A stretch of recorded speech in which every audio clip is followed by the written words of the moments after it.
भक्तजनों, हर हर महादेव। श्री शिव महापुराण कथा 10वां अध्याय। शिव जी द्वारा तारकाक्ष आदि का वध।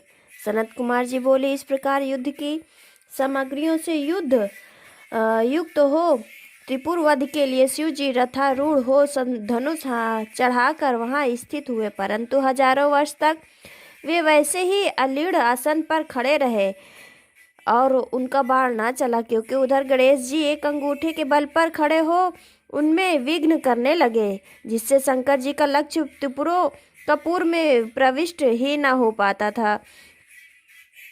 पश्चात उन्होंने ये आकाशवाणी सुनाई दी कि जब तक आप गणेश जी की पूजा ना करेंगे तब तक त्रिपुर संहार ना कर सकेंगे। ये सुनते ही शंकर जी ने गणेश जी की पूजा किया। गणेश जी प्रसन्न हो उनके मार्ग से हट गए।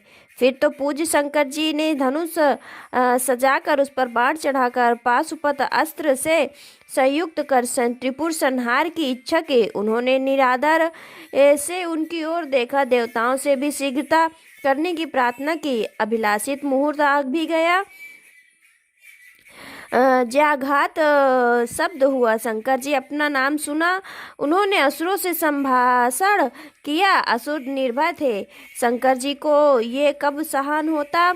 उन्होंने तत्काल ही करोड़ों सूर्य के समान प्रकाशमान अपने उस बाण को असुर पर चला दिया। उन विष्णुमय अग्निवत बाणों ने उड़कर त्रिपुरवासियों को दग्ध कर दिया।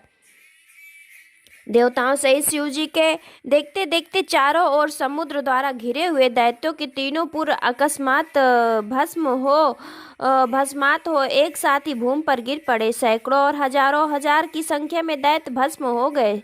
शिव जी की पूजा न करने से हाहाकार मच गया। जब भ्राताओं सहित तारकाक्ष भस्म होने लगा तो उसने भक्त वत्सल शंकर जी का स्मरण किया। फिर परम भक्ति से युक्त हो उन्होंने अपने युक्त हो उसने शंकर जी की ओर देखकर कहा, हे शिव, ये तो हम जानते ही थे कि आप हमें भस्म किए बिना ना छोड़ेंगे, तथापि हम आपकी कृपा चाहते हैं। अतएव आप हम पर प्रसन्न होइए, क्योंकि जो मृत्यु असुरों को दुर्लभ है वो हमें प्राप्त हुई है।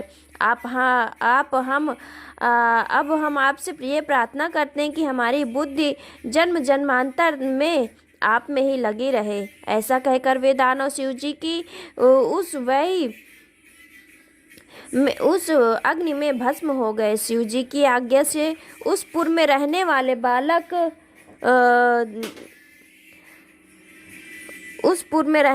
बालक वृद्ध सभी दानव जलकर छार हो गए। स्त्रियां अपने पति के कंठ में हाथ डाले, कोई सोती हुई, कोई प्रमत्त तथा कोई रति में भ्रांत हुई भस्म हो गई। एक अविनाशी विश्वकर्मामय नामक दैत्य को छोड़कर स्थावर जंगम सभी भस्म हो गए। तत्पश्चात वे तीनों शिव जी की पूजा के प्रताप से फिर शिव जी के गढ़ हुए। पंचम युद्ध खंड का 10वां अध्याय समाप्त। 11वां अध्याय। प्रलयंकर शंकर द्वारा देवताओं को वरदान। व्यास जी बोले, हे सर्वश्रेष्ठ ब्रह्मा के महामठ पंडित पुत्र, आप धन्य हैं। कृपा कर आप ये कहिए कि त्रिपुरों के नष्ट होने पर देवता ने क्या किया। ये मैं कहाँ चला गया और त्रिपुरपति कहाँ कहाँ चले गए। यदि वो शंभु कथा के आश्रय हो तो उसे भी सुनाइए। सूत जी कहते हैं, व्यास जी के ऐसा सुनकर ब्रह्मा जी के पुत्र सनत कुमार शिव जी के चरणों का स्मरण कर बोले, महाबुद्धिमान पराशर पुत्र व्यास जी, सुनिए। शंकर जी के चरित्र बड़े ही अद्भुत हैं। शिव जी द्वारा त्रिपुरवासियों का संहार होने से देवताओं को बड़ा आश्चर्य हुआ, परंतु प्रलयंकर शंकर ने के उस रौद्र तेज के समक्ष किसी के सिर उठाते न बनता था।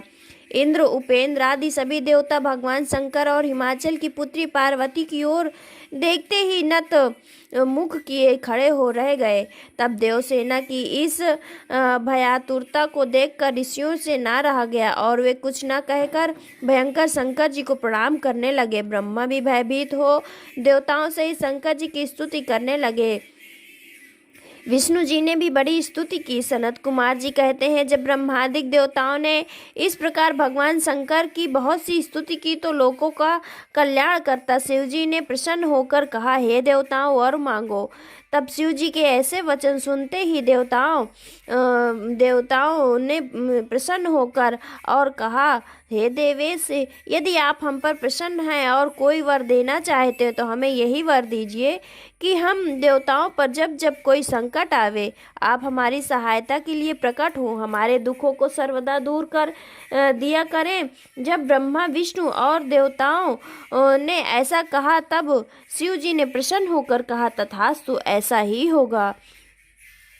मैं सदैव तुम्हारी अभिलाषाओं को पूर्ण करता रहूंगा। जो मेरी इस चरित्र को पढ़ेगा और सुनेगा मैं उसके सभी मनोरथों को सिद्ध करूंगा। ऐसा कहकर शंकर जी ने देवताओं को अभीष्ट वर दिया।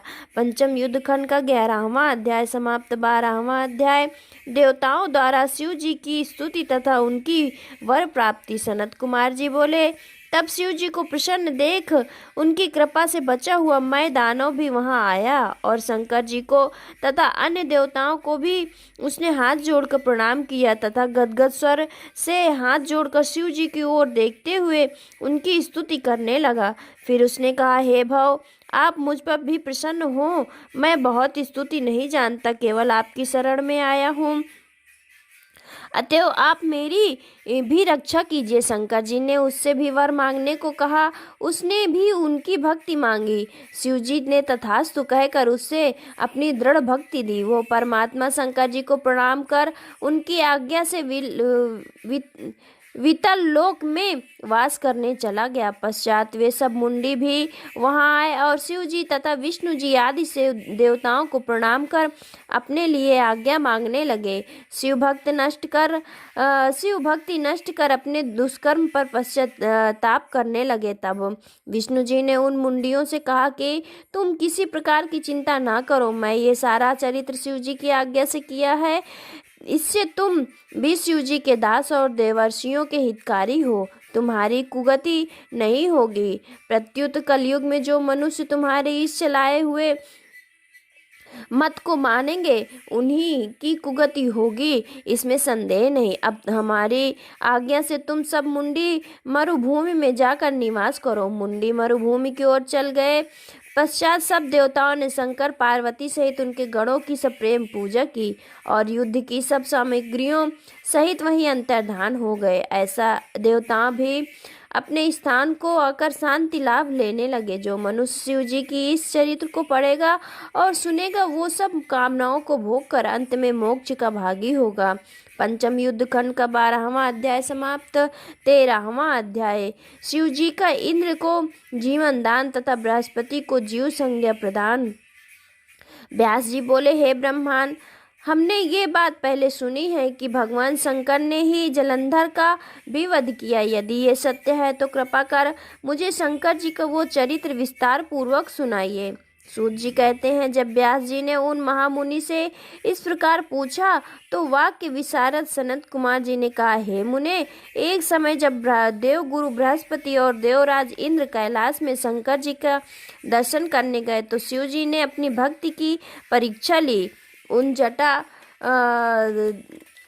झूठ दिगंबर ने उनके मार्ग में ही अवरोध कर दिया। यद्यपि वे तेजस्वी, शांत, लंबी भुजा और चौड़ी छाती वाले गौरवर्ण अपने विशाल नेत्रों से युक्त तथा सिर पर जटाधारे वैसे ही बैठे थे, तथापि उन शंकर जी को पहचान कर दुर्बुद्धि इंद्र ने उनका नाम धामादिक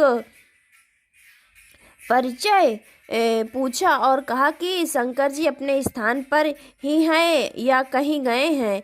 इस पर उन तपस्वियों ने कुछ ना कहा, परंतु त्रिलोकी के ऐश्वर्य से गर्वित इंद्र कब तक चुप रहते। उन्होंने क्रोध कर तपस्वियों से घुड़क कर कहा, अरे मैं पूछता हूँ तो उत्तर क्यों नहीं देता। मैं अभी ही तुम्हें इस वज्र से मारता हूँ, फिर देखूंगा कि तुम दुर्मति की रक्षा कौन करता है। ऐसा कह क्रुद्ध हो इंद्र ने ज्यों ही उन दिगंबर को मारने के लिए हाथ में वज्र लिया, त्यों सदाशिव ने वज्र सहित इंद्र का हाथ स्तंभित कर दिया और विकराल नेत्र कर भगवान शंकर ने ज्यों ही उसे देखा त्यों हुए विदित हुआ मानो वो दिगंबर प्रज्वलित हो उठा है और तेज से जला देगा। भुजाएं स्तंभित होने से इंद्र के क्रोध और दुख का अंत ना रहा, परंतु ज्यों बृहस्पति जी ने उस पुरुष को प्रज्वलित देखा त्यों अपनी बुद्धि से उन्होंने शंकर जानकर प्रणाम किया और दंडवत कर बहुत सी स्तुति भी की। फिर इंद्र ने भी शंकर जी के चरणों में गिरा और शिव जी से बृहस्पति जी ने कहा कि हे दीनानाथ, हे महेश्वर, हे महादेव, अपना क्रोध त्याग कर इंद्र के अपराध को क्षमा कीजिए। बृहस्पति जी के इस वचन को सुनकर महेश्वर गंभीर वाणी में बोले कि हे बृहस्पति, मैं अपने नेत्रों से निकलते हुए क्रोध को कैसे रोकूं। बृहस्पति जी ने कहा, भगवान, भक्तों के सदैव दया ही करना चाहिए। भला आप भक्त वत्सल नाम तो सामर्थ्य सार्थक कीजिए। आप अपने इस तेज को कहीं अन्यत्र स्थापित कर इंद्र का उद्धार कीजिए। तब भगवान शंकर ने गुरु बृहस्पति से कहा, मैं तुम्हारी स्तुति से प्रसन्न हूँ। तुमने इंद्र को जीवन दान दिलवाया है, इससे मैं अपने वर द्वारा तुम्हें जीव नाम से प्रख्यात करता हूँ। मेरे नेत्रों की अग्नि अब इंद्र को पीड़ित ना करेगी। बृहस्पति से ऐसा कहकर भगवान शंकर अपने माथे के अग्निमय नेत्र से निकले हुए तेज को अपने हाथ में लेकर क्षीर समुद्र में डाल दिया। फिर लीलाधारी भगवान अंतर ध्यान हो गए। इंद्र और बृहस्पति भय से मुक्त हो परम सुखी हुए। इस प्रकार जिसको जानने की इच्छा थी उन्हें जानकर इंद्र और बृहस्पति अपने स्थान को चले गए। पंचम युद्ध खंड का 13वां अध्याय समाप्त। भक्तजनों, हर हर महादेव, हर हर महादेव।